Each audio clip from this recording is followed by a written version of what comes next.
All right, Mr. Bishop, the options are: 1, you can proceed with Mr. Booker. 2, you can fire Mr. Booker and you can proceed pro se. If you want to do that, we have to have what's called a Ferretti hearing. I need to advise you on the record of all of the dangers in doing so. The COVID issue has been resolved. The attorneys are fine going forward. The jurors are fine going forward. I'm wearing a mask. It's not an issue. So CDC guidelines are changing. Anyway, so that ship has sailed. We are going forward with this trial. We're in the middle of it. If you want to have a different attorney, you don't get to choose a different attorney in the middle of the trial. We don't stop for you to get a new lawyer. You either proceed with Mr. Booker or you proceed by yourself, period. Two choices. Those are the only ones you have. Is that on record? Yes, everything is on the record. Okay, I would like to fire my attorney and find new counsel. That is not an option. Okay, you're not listening to me, Mr. Bishop. The options are proceed with Mr. Booker or proceed without an attorney. Those are the two options you have at this juncture, period. Nobody in the back can help you. Look at me. I'm talking to you. Two options: proceed with Mr. Booker or proceed pro se and represent yourself, which is a terrible, terrible, terrible idea. Why is that my only two options? That's the law, Mr. Bishop, period. That's the law. So I'm not allowed to seek other counsel? Not in the middle of trial. No, sir. Even if I'm not being represented right? Sir, that's the ruling. Do not argue with me. Is that on record? Everything is on record, Mr. Bishop. Everything is on the record. So what do you want to do? You either proceed with Mr. Booker or you proceed without an attorney. But we're not stopping the trial for you to get a new lawyer. That's not how this works.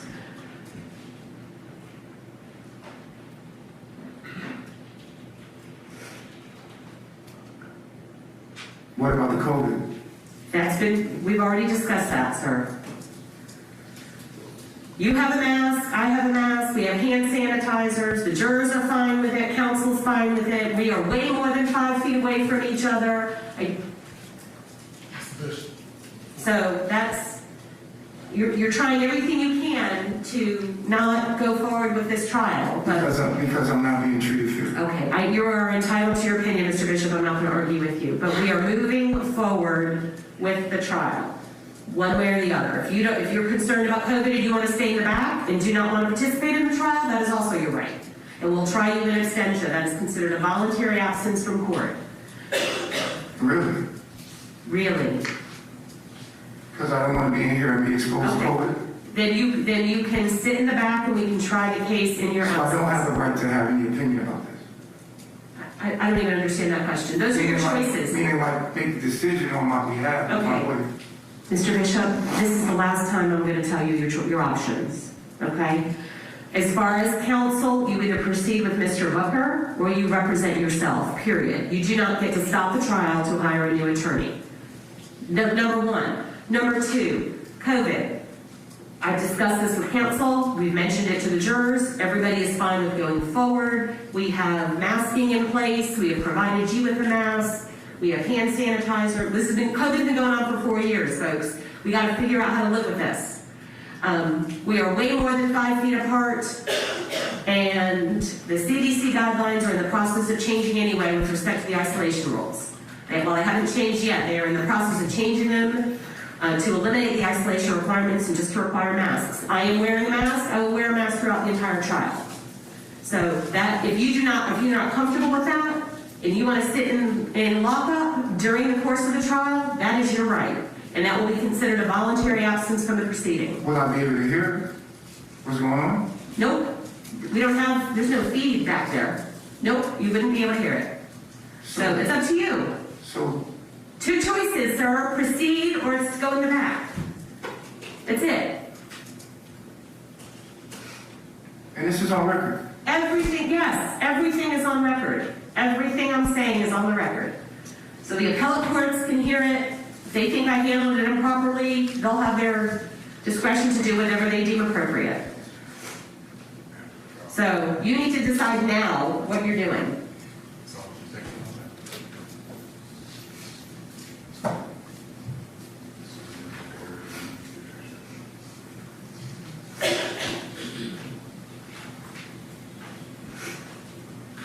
Do you want to stay in the courtroom for the remainder of the proceeding, Mr. Bishop, and participate in this trial? Participate?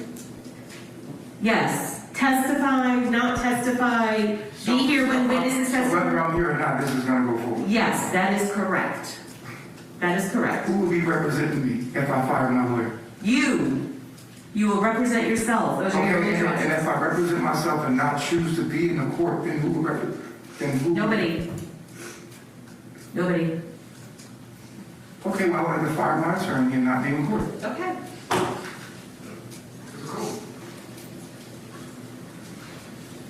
All right. So that means, if that is the case, you want to fire Mr. Booker and you want to remain in the courtroom. You want to remain in lockup, correct? Yes. Okay, so that means there will be no, if you fire Mr. Booker, that means no witnesses are going to testify on your behalf.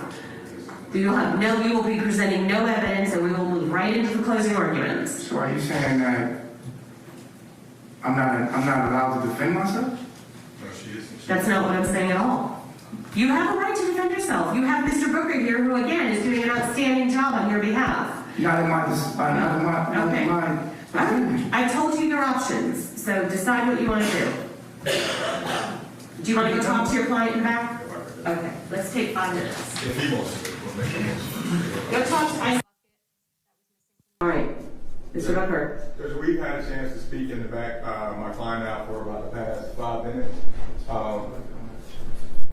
He does not desire to be present because he's concerned about COVID. He's okay with going forward with representation, but he does not feel like he has much of a choice in the matter. He's concerned for his physical well-being. He does not want to be in absentia in his own trial, so I think he's going to remain here on the side, but he's indicated it's not by will. Okay, understood.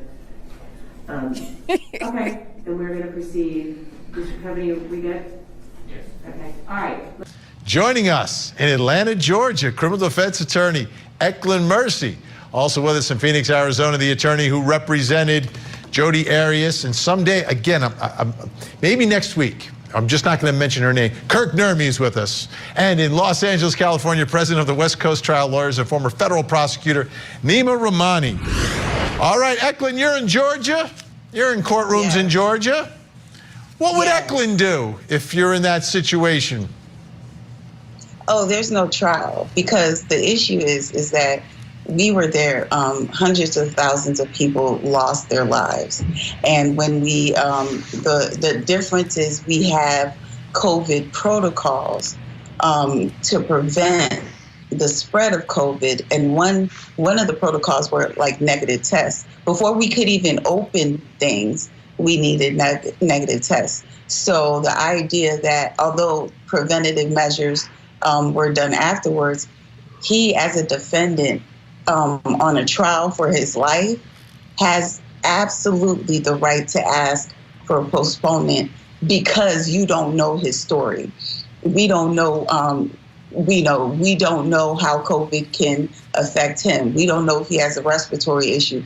We don't know if he visits people in jail. There's so many things that we're not considering, and I think that it should have been for the purposes of judicial economy, because I think that he has a very good appealable issue that court should have stopped.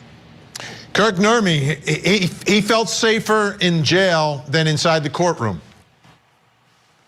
Yeah, it's interesting. I think obviously, as the judge pointed out, this man is doing everything he can to delay the trial and or get a new judge on the trial. That's obvious. But I think in his zeal to do that, as Eklund kind of touched on, he might have pointed out a really important issue. He might have highlighted something that could get his case overturned, because I cannot think of, and this is going to be an issue, I think, of first impression, right? When is a defendant's health and safety and possible life being put in jeopardy by the judge that's presiding over his case, right? So his choice is possibly put himself in jeopardy and or not attend his trial. And in that regard, I think Eklund is spot on. The judge should either delay the trial until she's test negative, what have you, because she's putting all the health of all these people at risk. And I know if I was the defense attorney, I certainly wouldn't want to be there under those circumstances. I don't know that if counsel has voiced that or not, but yeah, in his zeal, he's stumbled across what I think might be a legitimate issue. Nima Rahmani, this is a defendant who has shocked me twice today. First, the Instagram live from behind bars. Second, he didn't testify. Well, Vinny, Instagram Live, TikTok Live, I'm a big fan, but not for criminal defendants when you're on trial. And, I would have expected this defendant to testify because he's taken every opportunity to tell his story on social media and elsewhere. Maybe he finally listened to his lawyers and he's gone through many of them. And echoing what Eklund and Kirk said, if you're the judge here, and I know the CDC guidelines have changed a little bit from 5 days to 24 hours, but you really want to make sure that these cases are bulletproof on appeal. Sometimes judges just want to move forward, especially when they're frustrated with the pace of a case. They don't want to waste the jurors' time. But, putting this case on hold for, a day or two, even pushing it out to next week, I think would have avoided an unnecessary appellate issue down the road. Now, for an appellate issue to occur, Eklund Mercy, they need to convict him. This is a fascinating case. Like, there's an accusation of the revenge porn, but the most serious is the sexual assault rape here.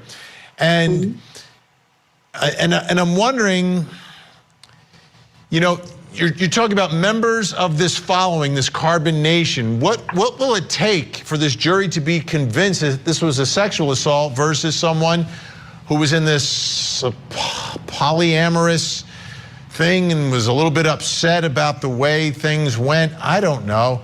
It just seems like it's not your classic sexual assault case or sexual assault accuser. I honestly don't think it matters. I think he wins it procedurally. The fact that there was a positive COVID test negates all of that. I think that he has the defense writes itself. The fact that he also showed damage in that he didn't testify on his own behalf, because it's either testify and be subject to COVID or, be in the jailhouse and risk testifying via television. So I think that his rights were so infringed that it doesn't matter the facts at this point.